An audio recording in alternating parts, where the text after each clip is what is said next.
ASAP, ASAP, with prevention of pneumococcal disease. And I think very appropriately, we need to wake up. Even if we use vaccine, we got to know where are we going. Looking at the general spectrum, when we look at infectious diseases, then pneumonia stands the first leading killer.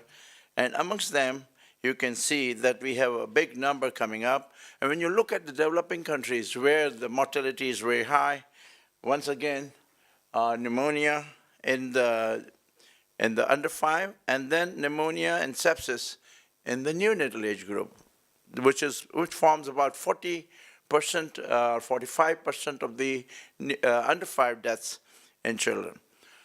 You look at the major burden, and the major burden comes, look in our own area. I think we can look at the Bangladesh, Indonesia, Pakistan, India, and China. The other will go to the different continents. So Asia is sort of, unfortunately, the hub where this burden prevails. When we talk about IPD, IPD remains the top, only the tip of the iceberg. And therefore, and this I mentioned because when we look at the impact, we need to look at so many things, or some of it, and therefore then interpolate the data and the numbers therefrom. And I thought that I will just put in this 51%. Half of the deaths are occurring in just few of these countries worldwide. And that's therefore. On one hand, we got a big burden. On the other hand, we have children who are not fully immunized. In other words, those are unprotected children. Those are children who could have the benefit of what is available, but they can't or they don't. And major chunk of that is right here, South Asia and Sub-Saharan Africa. Of course, the second component to this particular impact is GAVI. The GAVI has come in, and you'll see that that has helped to cover, if not all, then most of those children who are going without the benefit of the vaccines, which are good. And they have divided the income, countries by income. Low-income countries, and they do co-financing according to the GPI as $0.20 per dose, and then it is scaled up according to the gross national product, and this goes up when the graduating countries are acquiring more of funds, and they are able to pay for the children. This is of course a consortium, our group, and we have in our audience members of the GAVI group, and also president of the APA and the region. So you can, I think they know it better, but you know that it involves some of the well-known NGOs which help children.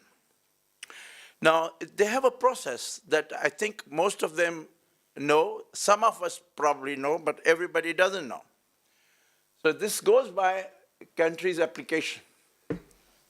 Okay, and they give a specific application form, which, sorry, I couldn't see the arrows, so I thought it was there.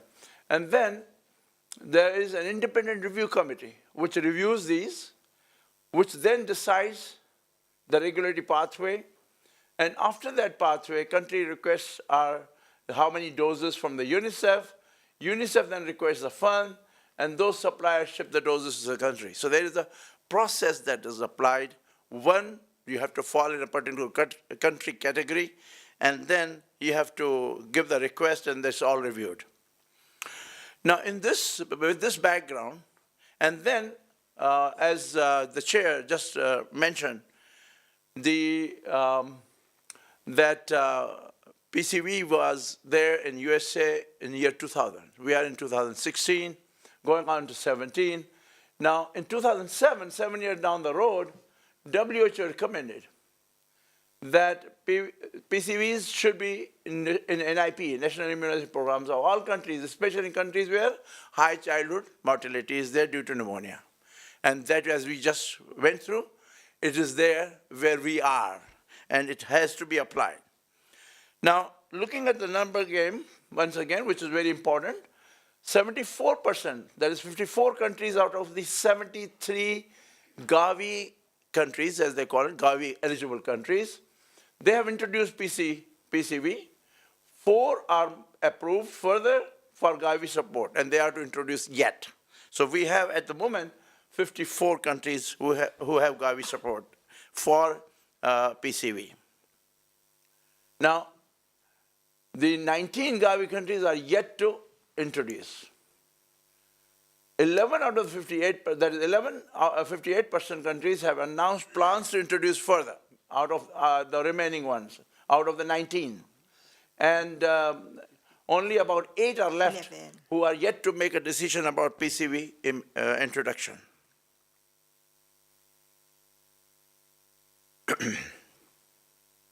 Of course, what has happened over the time that Africa has surpassed Asia in introduction of PCV. And this introduction initially lagged behind because of the high-income countries did that because they had the money and they didn't have to go to the process. And GAVI came up with all that offers. So they have started to catch up in the developing countries or GAVI countries which are yet to come in. And further to kind of highlight, the 66.6 million of the world's infants are not yet receiving PCV, out of which 39, nearly 40 million are living in GAVI countries. Of course, cost was the issue. Now look at this global status in terms of introductions. 135 countries, 126 are using universal, out of which 53. Out of 73 total, 53 are using universally. 1 is using in a subnational pattern. So total of 54 are there. And this is the way the breakup stands. When you paint it as to where the PCV exists, I'm sorry, this went up a bit faster. This is where PCVs are in use in the world.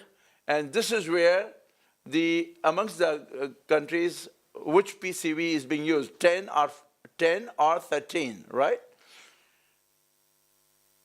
Of the 135 countries that have introduced, 40% have conducted or are conducting PCV evaluation, impact evaluation. Amongst the GAVI countries, 30% of them have PCV impact evaluations, which are, some of them completed, most of them are ongoing. There are 58 countries which are evaluating the impact, which may be using either 10 or 13 PCV in their routine immunization.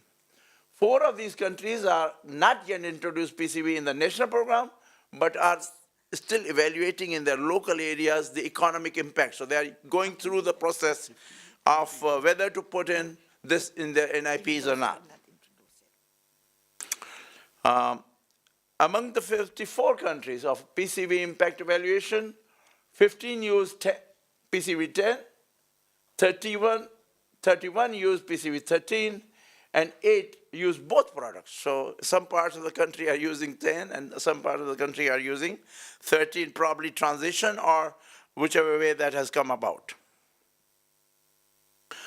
I think this part is very important to remember that the data that is coming up slowly, gradually, 8 countries each, and PCV 10 and 13 are from GAVI. So about 16 of them have their impact studies going on under this. And this is the list of those countries right here from in alphabetic order, and what product they are using, and what endpoints are they using. And you can see that some of them are using just one, others are using nasopharyngeal or pneumonia or IPD as an endpoint. Here they are using meningitis as an endpoint. So variation is so much that you cannot really on one side, say that you are getting the data that should be there, and then you need to, doing the analysis becomes even more difficult as to what is happening, what happened.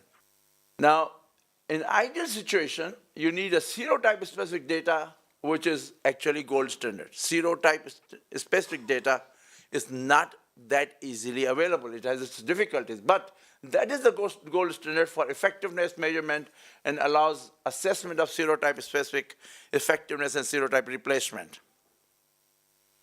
Surveillance of IPD is particularly challenging because it involves obtaining sterile site specimens, and that those are not routinely collected, and that may be influenced by antimicrobial pre-treatment, and that's so frequent in the areas that we are doing this evaluation. And then IPD alone, remember the triangle that I showed you, the tip of the iceberg, that they are actually tip of that area, and it does not give you the whole spectrum and impact actually, so it's not commonness. Now, I give you some data that's available from GAVI countries, and Kenya here, PCV10 introduced in 2011, right? With 3 zero regimes, 6, 10, and 14. Catch-up at 5 years of age was conducted in this particular area where surveillance is good. PCV10 serotypes decreased approximately by 85%. And then all serotype IPD in 5 years or less age, approximately 70% reduction. They had observed a little surge in 2014.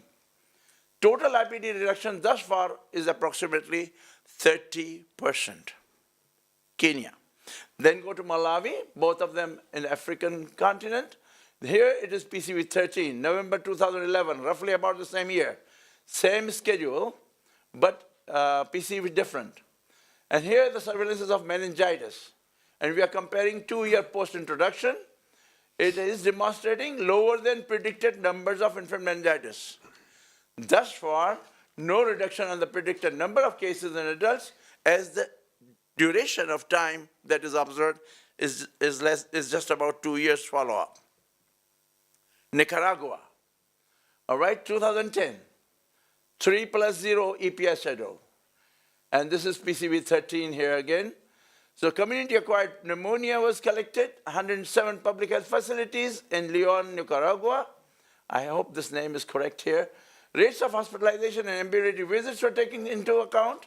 Pre-PCV years, 2008 to 2010, and then post-PCV years, 2011 to 2012, which is 2 years, up to children of 15 years of age. Now, our burden is actually more than, under 5 is more important.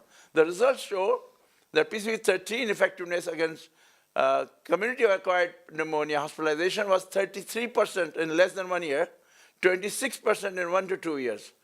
And infant mortality fell by 33%. Now, I didn't have concomitant coverage of the vaccine per se.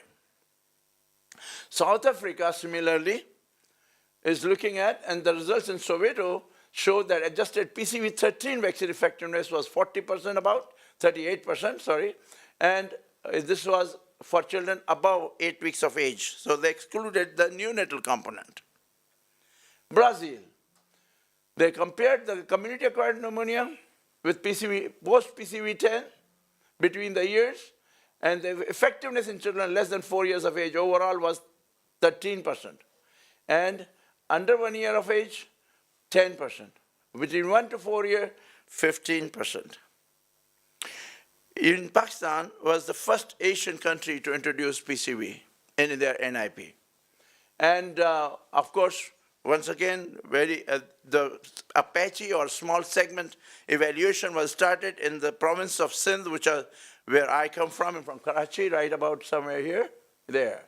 All right, these 2 spots were taken up, and variety of places were taken as study. This is actually conducted by Aga Khan University in Karachi, and these were the districts that were used. And this enrollment started in 2013. Now, in September 2012, this NIP process was started. So, introduction of PCV in 2012. We had 11 cases of meningitis, 7 of pneumonia, 90 controls have been registered so far. The vaccine type IPD cases reviewed found single dose not even a single dose in PCV10, while 32% of the controls have received one or more doses of PCV10. The study is still going on. We don't have yet conclusion therefrom. Serotype distribution in the nasopharyngeal, the vaccine type candidate is immunized was significantly lower than the non-immunized, 12.5 versus 18.8 to look at. And this is the spectrum of nasopharyngeal carriages, only 20% under being covered by PCV, and an additional 14% by the PCV13, and there are so many of them which are non-vaccine type variety of them. And of course, beneficial effects of these on decreasing carrier rate would be seen if the vaccine coverage is good. And unfortunately, that is not so good. And I think we can. So with this all background, I know I have not given you robust data because none exists actually, unfortunately, yet. Pneumococcal disease still remains a major public health challenge in the developing world particularly. Impact assessment is essential to make informed decisions about the choice of vaccines and implementation. Majority of the GAVI eligible countries are currently conducting impact studies with the support of GAVI and other donors. There's a paucity of serotyping data in most of the developing countries, making it difficult for public health experts to measure the potential impact of a vaccine, and continuous surveillance of circulating serotypes is a critical public health need. The buzzword, surveillance. Unfortunately, that does not exist in most of the GAVI countries, unfortunately. So if we are to go further, it is very important that we assess immunization program and have continuity for that regarding introduction of PCV or maintenance of PCV, continuation of PCVs and other immunization program. We must have the surveillance part. Good data, proper intake, registration, culture and serotyping will make it really good. But we do know the limitations. It takes money, it takes good record keeping, reporting, it takes good serotyping and cost and money for that also, and a good thorough surveillance program. I think most of these places have a good polio activity going on, surveillance record, and they can particularly use that for their benefit. I think they can convert polio program surveillance onto for other activities of immunization and EPI, and that will make their works go. And I think wherever we are, we must push for a better surveillance. Thank you very much for your patient listening.